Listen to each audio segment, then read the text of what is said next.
dağlar kıradır.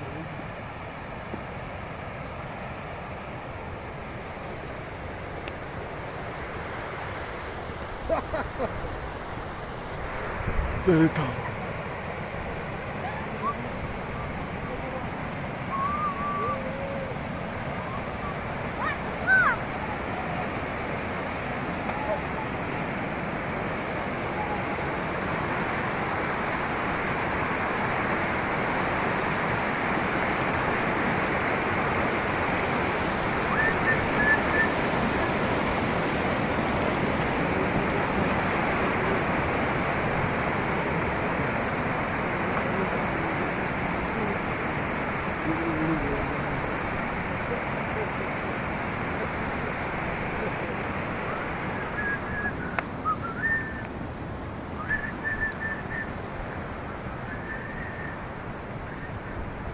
Hakkam varmazsa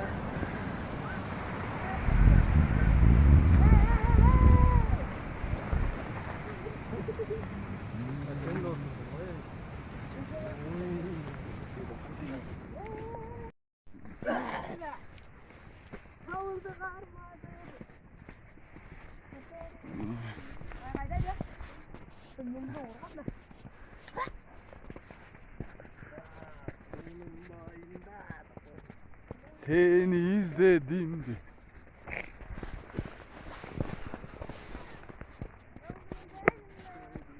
Babam! Ben şimdi kapara olacak. Eller kan ulakçı olasın.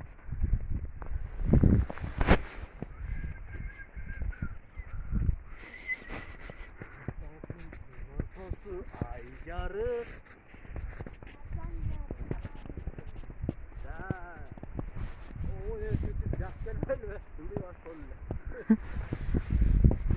Bunlardan tok tok almayısın bu deyim de. Evet, koşak asalavuz bu.